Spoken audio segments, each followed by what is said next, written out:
Hollywood pop culture और super heroes के कई कमाल के अपडेट्स के साथ welcome back to nerdy news. और ये जो वीक है भाई वो तो ट्रेलर का वीक है, क्योंकि ट्रेलर आज भरे पड़े हैं। ट्रेलर से अपडेट्स हैं, ट्रेलर कई सारे रिलीज हुए हैं, तो आज उन सब की बात होगी। सबसे पहले ऑब्वियसली आ जाते हैं अवेंजर्स डूम्सडे के ट्रेलर पे, क्योंकि ये one of the most awaited trailer है। लोग सबसे ज्यादा इसी के लिए एक्साइटेड हैं, तो डिटेल में इसकी बात कर लेते हैं। और भाई लिटरली यहाँ बहुत बड़ी खबर है इसके ट्रेलर को लेकर। चलो सबसे पहले स्टार्ट करें तो आप सबको पता ही होगा भाई कि अवतार फायर एंड ऐश जो आ रही है उसके साथ अटैच करके उसी के साथ रिलीज किया जाएगा अवेंजर्स डूम्सडे का फर्स्ट ऑफिशियल ट्रेलर। खबर की माने तो ये जो ट्रेलर है वो 1 मिनट 27 सेकंड्स का होने वाला है, और इसको ऑलरेडी कई कंट्रीज में वहां के सेंसर बोर्ड के लिए रेटिंग के लिए भेज दिया गया है। आप ब्राजील के, कोरिया के इनके रिक्वेस्ट देख ही सकते हो सर्टिफिकेशन के लिए, एंड ऑब्वियसली इंडिया के सेंसर बोर्ड को भी भेज दिया गया होगा। लेकिन हाँ, यहां से कोई खबर नहीं आई है। लेकिन यहीं पर एक बहुत ही मेगा ट्विस्ट है। ट्विस्ट ये है कि हॉलीवुड रिपोर्टर वालों ने रिसेंटली रिपोर्ट किया है कि भाई डूम्सडे के एक ट्रेलर नहीं बल्कि इन टोटल 4 ट्रेलर रिलीज किए जाएंगे अवतार फायर एंड ऐश के साथ। देखो एग्जैक्टली रिपोर्ट्स की माने तो होगा क्या कि हर फ्राइडे को नया ट्रेलर रिलीज किया जाएगा अवेंजर्स डूम्सडे का अवतार फायर एंड ऐश के साथ। मतलब 19 दिसंबर को अगर अवतार फायर एंड ऐश रिलीज हो रही है तो पहला ट्रेलर उस दिन रिलीज किया जाएगा, उसके नेक्स्ट फ्राइडे को सेकंड ट्रेलर, उसके नेक्स्ट फ्राइडे को थर्ड ट्रेलर और उसके नेक्स्ट फ्राइडे को फोर्थ ट्रेलर। मतलब ये जो सिलसिला है वो पूरे एक महीने तक चलेगा। और ये जो चारों ट्रेलर रहेंगे वो आपस से इंटरनली कनेक्टेड रहेंगे। मतलब एक ट्रेलर दूसरे ट्रेलर से कनेक्टेड रहेगा, स्टोरी वाइज ऐसा कंटिन्यू किया जाएगा। बोला जा रहा है कि ऐसा रहेगा कि फर्स्ट ट्रेलर में एक टीम को दिखाया जाएगा, सेकंड ट्रेलर में दूसरी टीम को दिखाया जाएगा, थर्ड ट्रेलर में तीसरी टीम को, एंड फोर्थ ट्रेलर में सब कुछ कनेक्ट किया जाएगा डॉक्टर डूम के साथ। इवन ये भी बोला जा रहा है कि हर ट्रेलर का जो स्टाइल है, एडिटिंग पैटर्न है, कलर ग्रेडिंग है, वो बिल्कुल यूनिक फील देगा। मतलब एक डिफरेंट अप्रोच लिया जा रहा है इसकी मार्केटिंग को लेकर। अब ये कितना सही है कितना गलत वो आप लोग कमेंट में बताना, क्योंकि भाई इसको थिएटर में ही रिलीज किया जाने वाला है, यूट्यूब पर इसको रिलीज नहीं किया जाएगा। और अगर यूट्यूब पर रिलीज किया भी जाएगा तो एक वीक डिले करके किया जाएगा।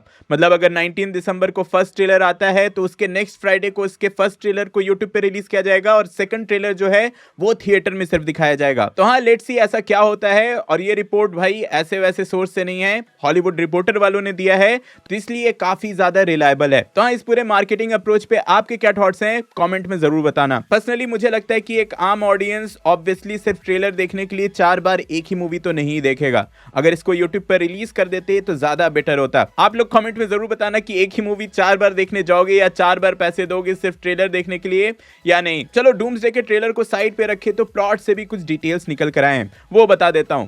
सबसे पहले तो इस मूवी में जितने भी कैमियोज होने वाले हैं उसको लेकर ये खबर आई है, ये रिपोर्ट है ये कि भाई ये ऐसे वैसे कैमियोज नहीं रहेंगे। मतलब ऐसी फॉर डेकोरेशन ये कैमियोज को नहीं रखा गया है। हर कैमियो का अपना मीनिंग रहेगा, अपना सेंस रहेगा। बोला जा रहा है कि जितने कैमियोज रहेंगे वो एक टीम का पार्ट रहेंगे और वो टीम अपनी यूनिवर्स में इनकर्जन का रिएक्शन दिखाएंगे। मतलब सेपरेट यूनिवर्स की ये टीम रहेंगे और सेपरेट यूनिवर्स में जो इनकर्जन होगा उस इनकर्जन का पर्सपेक्टिव इन टीम से दिखाया जाएगा। और ये इनकर्जन सिर्फ डूम्सडे में नहीं होगा, ये इनकर्जन डूम्सडे और सीक्रेट वॉर्स दोनों में होगा। मतलब थ्रू आउट ये बटा रहेगा। इवन ये भी बोला जा रहा है कि इस इनकर्जन की शुरुआत स्पाइडरमैन ब्रांड न्यू डे और विजन क्वेस्ट में भी दिखाया जाएगा, और ये दोनों ही प्रोजेक्ट्स डायरेक्टली कनेक्ट करेंगे सीक्रेट वॉर्स से। देन ये कनेक्शन यहीं पर नहीं रुकता है। डॉक्टर डूम का जो कैरेक्टर रहेगा वो कैप्टन अमेरिका मतलब अपने स्टीव रॉजर्स के पीछे रहेगा, उसकी तलाश में रहेगा। और र्यूमर्स की माने तो इसको डायरेक्टली कनेक्ट किया जाएगा अवेंजर्स एंड गेम से, जहां पर स्टीव रॉजर्स सारे इन्फिनिटी स्टोन्स को रिटर्न करने जाता है। उसी से कुछ ऐसा इंपैक्ट होगा कि इनकर्जन हो जाएगा, डॉक्टर डूम को इन्वॉल्व होना पड़ेगा और भी बहुत कुछ है। और यही रीजन है कि अवेंजर्स एंड गेम को अवेंजर्स डूम्सडे के रिलीज से पहले फिर से री रिलीज किया जा रहा है, क्योंकि Avengers Endgame direct sequel होने वाला है अवेंजर्स डूम्सडे का। और ये दोनों प्रोजेक्ट्स आपस में बहुत ज्यादा कनेक्टेड होंगे। आपको पता नहीं तो बता दूं कि अवेंजर्स एंड गेम जो है वो 25 सितंबर 2026 को री रिलीज हो रही है। और फैंस जो है वो एक्सपेक्ट कर रहे हैं कि इस मूवी में, इस री रिलीज में कोई नया पोस्ट क्रेडिट सीन हो सकता है जो कि डायरेक्टली डूम्सडे से कनेक्ट होगा। लेकिन हाँ, ये फैंस का एक्सपेक्टेशन है, कोई भी रूमर कोई भी रिपोर्ट ऐसे नहीं आए हैं। और हाँ, ये भी कंफर्म समझो कि री रिलीज के बाद अवेंजर्स एंड गेम वर्ल्ड की हाईएस्ट ग्रोसिंग मूवी भी बन जाएगी। 120-130 मिलियन पीछे है ये अवतार मूवी से। तो री रिलीज में इतना कलेक्शन करना उतनी बड़ी बात नहीं है। लेट्स सी क्या होता है। मतलब Doomsday, Endgame, Secret Wars, इन सब के अराउंड बहुत कुछ चल रहा है। एंड ट्रेलर्स तो भाई, ट्रेलर्स की एक्साइटमेंट नेक्स्ट लेवल पे है। चलो ट्रेलर्स की बात हो ही रही है तो इस वीक के बाकी ट्रेलर्स पे भी बात कर लेते हैं, क्योंकि यार पूरा वीक ही ट्रेलर का रहा है। सबसे पहले तो सुपर गर्ल का ट्रेलर ऑब्वियसली आप लोगों ने देख लिया होगा, तो उसी ट्रेलर के साथ ये एक नया ऑफिशियल पोस्टर रिलीज किया गया। इसके ट्रेलर का मैंने हिडन डिटेल, ब्रेकडाउन सब कुछ किया है, वो आप चैनल पे चेकआउट कर सकते हो। वैसे इसी ट्रेलर के लॉन्च पे, इसी ट्रेलर के रिलीज पे एक इवेंट किया गया था, जहां इसके पूरे कास्ट, एक्टर्स, डायरेक्टर्स सबको आए थे। वहां कुछ इंटरव्यू हुआ और वहां से कई सारे डिटेल्स निकल कर आए हैं। सबसे पहले तो जेम्स गन ने रिएक्ट किया नेटफ्लिक्स और वार्नर ब्रदर्स के डील पर कि भाई सुपर गर्ल का क्या होगा, डीसी के फ्यूचर मूवीज का क्या होगा, जिस पर उन्होंने अभी क्लियरली बोल दिया है कि सुपर गर्ल डेफिनेटली थिएटर में ही रिलीज होगी। नेटफ्लिक्स और वार्नर ब्रदर्स के डील से सुपर गर्ल पे कोई भी इंपैक्ट नहीं होने वाला है, और सिनेमा जो है वो थिएटर में एक्सपीरियंस करने की ही चीज है। इसके बाद मिली अल्कॉक ने सुपर गर्ल की मूवी से लेकर एक मेगा रिवील यहां पे कर दिया कि डेविड कॉलिंसेट का सुपरमैन भी यहां कैमियो देने वाला है। उन्होंने ये बोला कि फर्स्ट सीन जो सुपर गर्ल के लिए उन्होंने फिल्म किया था, उसमें सुपरमैन और सुपर गर्ल आपस में कन्वर्सेशन कर रहे थे, वो भी क्रिप्टोनियन लैंग्वेज में, जो कि बहुत ही इंपॉर्टेंट है। और इसके बाद पीटर सैफरन ने इसके रन टाइम को लेकर भी कंफर्मेशन दी। उन्होंने बोला कि अभी जो कट सुपर गर्ल का उनके पास अवेलेबल है वो 2 घंटे से थोड़ा कम का है। मतलब ये मूवी अभी 2 घंटे की भी नहीं है। पर हाँ, अभी उन्होंने ये भी कंफर्म किया कि ये अभी फाइनल कट नहीं है, बहुत सारा री एडिटिंग, रीशूट अभी भी बाकी है। सुपर गर्ल के ट्रेलर को पीछे छोड़े तो इस वीक और भी कुछ ट्रेलर्स आए। सबसे पहले तो द बॉयज के सीजन फिनाले का पहला ट्रेलर आ चुका है, जो कि काफी ज्यादा इंपैक्टफुल, काफी ज्यादा गोर है। इसका फिनाले जो है वो 8 अप्रैल 2026 को प्राइम पर अवेलेबल हो जाएगा। इसके बाद गेम्स के फैन के लिए बहुत बड़ी खुशखबरी है। स्ट्रीट फाइटर आई गेस सब ने ही खेला होगा, मतलब मैंने भी बचपन में खेला है और मेरे जैसे 90s के लगभग हर किड ने खेला ही होगा। तो हाँ, स्ट्रीट फाइटर के लाइव एक्शन का अडेप्टेशन जो बन रहा था, उसका फर्स्ट ऑफिशियल टीजर रिलीज कर दिया गया है, जहां पूरे कास्ट को रिवील किया गया, कास्ट के फर्स्ट लुक को दिखाया गया। और ये फैंस के लिए बहुत ज्यादा एक्साइटिंग है, क्योंकि भाई इनमें डिफरेंट कैरेक्टर्स में बहुत सारे पॉपुलर एक्टर्स हैं। इवन यहाँ इंडियन फैंस के लिए भी एक मेगा सरप्राइज है। सबसे पहले तो जेसन मोमोआ के कैरेक्टर का ये फर्स्ट लुक रिवील किया गया। देन WWE देखते हो तो भाई कोडी रोड्स के कैरेक्टर का भी एक फर्स्ट लुक रिवील किया गया है।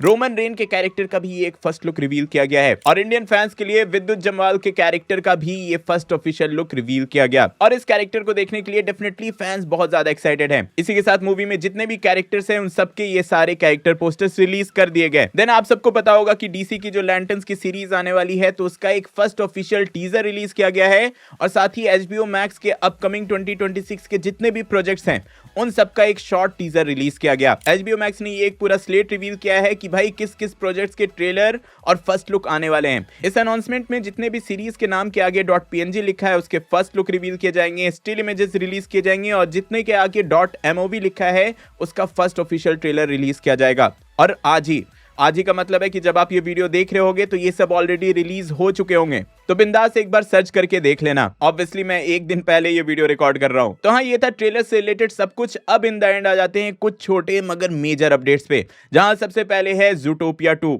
तो हाँ, जैसा लगा था वैसा ही हुआ। ज़ूटोपिया 2 ने $1 बिलियन का world wide box office collection cross कर लिया है, और ऐसा करने वाली ये फास्टेस्ट बच्चों की मूवी है। इसी के साथ कॉमिक बुक में एक क्रॉसओवर होने वाला है।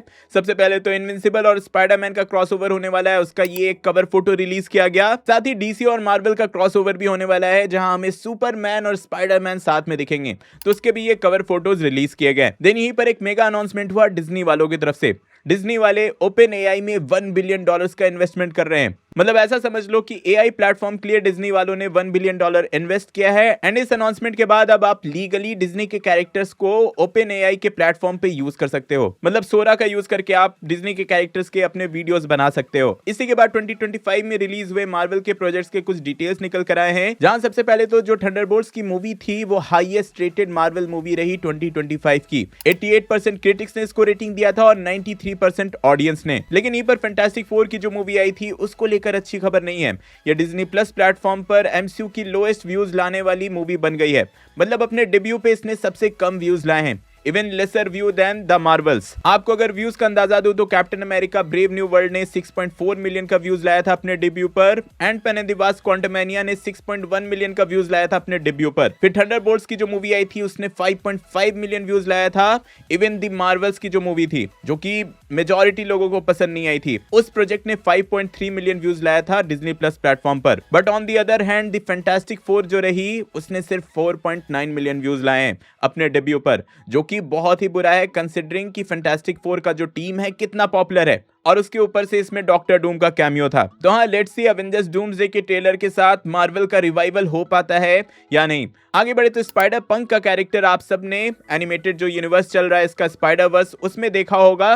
तो इस कैरेक्टर की एक डेडिकेटेड प्रोजेक्ट बनने वाली है। डैनियल कलुया जो इसको आवाज देते हैं, इस कैरेक्टर को अपनी आवाज देते हैं, उन्होंने ये बात कंफर्म की कि स्पाइडर पंक के कैरेक्टर पे वो एक्टिवली काम कर रहे हैं और एक प्रोजेक्ट बन रहा है। इसके बाद डीसी की तरफ से जो क्ले फेस की मूवी आने वाली है, अभी रिसेंटली इसकी फिल्मिंग चल ही रही थी, तो इसी को लेकर ये खबर है कि जनवरी में इसका फर्स्ट कट मतलब फर्स्ट ऑफिशियल कट स्टूडियो में सबमिट कर दिया जाएगा। एंड ऑब्वियसली उसके बाद री एडिटिंग जो भी होगा वो बाद में देखा जाएगा। लेकिन हाँ, फर्स्ट कट अब रेडी होने वाला है, ये ऑफिशियली कंफर्म्ड है। फिर इसके बाद 28 इयर्स लेटर की फ्रेंचाइज के बारे में आप लोग जानते ही होंगे, तो इसकी एक थर्ड मूवी बन रही है। मैं इसके मेन स्टोरी लाइन के थर्ड मूवी की बात कर रहा हूं। तो हाँ, इसकी थर्ड मूवी बन रही है और किलियन मर्फी से बात चल रही है उनके कैरेक्टर के रिटर्न को लेकर। और सिर्फ उनका ही रिटर्न नहीं होगा, हंगर गेम्स की नेक्स्ट मूवी में जेनिफर लॉरेंस और जॉश हचरसन के कैरेक्टर का भी रिटर्न होने वाला है। अभी के लिए उनके साथ भी कन्वर्सेशन चल रही है। और इसके बाद ह्यू जैकमैन को फिर से रिसेंटली एक इंटरव्यू में पकड़ लिया गया और फिर से पूछा गया कि यार क्या फ्यूचर है इसका, मतलब उनके वुल्वरीन के कैरेक्टर को क्या फ्यूचर है,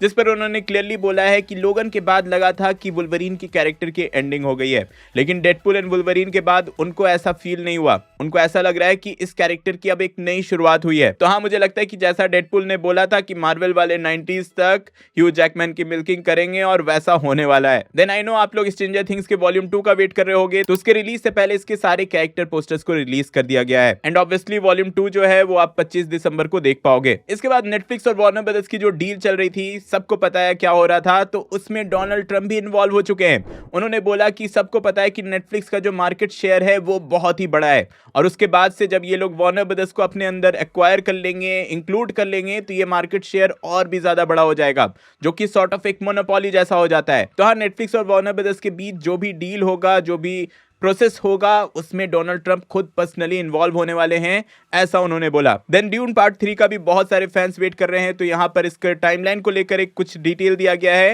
एक्टर टिमोथी शैलामे ने ये रिवील किया कि ये जो मूवी है वो प्रीवियस मूवी से 15 से 20 साल के आगे की होने वाली है, मतलब 15 से 20 साल का टाइम जंप हमें ड्यून पार्ट 2 और पार्ट 3 में देखने को मिलेगा। Then in the end Marvel studio की तरफ से ये रूमर्स निकल कर आए हैं कि भाई जो एवेंजर्स की फ्यूचर की मूवी होने वाली है, ऑब्वियसली आफ्टर सीक्रेट वॉर्स, वहां सेलेस्टियल्स का रिटर्न वो लोग करवाने का प्लान कर रहे हैं। मतलब Celestials as mega villain return करेंगे मार्वल के फ्यूचर के एवेंजर मूवी में after Doomsday, after Secret Wars. तो हाँ, ये थे इस वीक के अपडेट्स। आई होप आप पूरी तरह से अपडेटेड हो गए होंगे। इफ हाँ, तो वीडियो लाइक करना, शेयर करना, चैनल पे न्यू हो तो सब्सक्राइब करके जाना। ऑब्वियसली डूम्सडे का ट्रेलर आते ही आपको उसका ब्रेकडाउन भी मिलेगा, तो हाँ, उसके लिए तो डेफिनेटली सब्सक्राइब बटन प्रेस कर ही देना। सुपर गर्ल का ट्रेलर ब्रेकडाउन देखने के लिए ऊपर वाली वीडियो देखें और नेटफ्लिक्स और वार्नर ब्रदर्स के डील को समझने के लिए नीचे वाली। मैं जल्दी और नई वीडियो लेकर आऊंगा। टिल देन, बी देसी, बी नर्ड।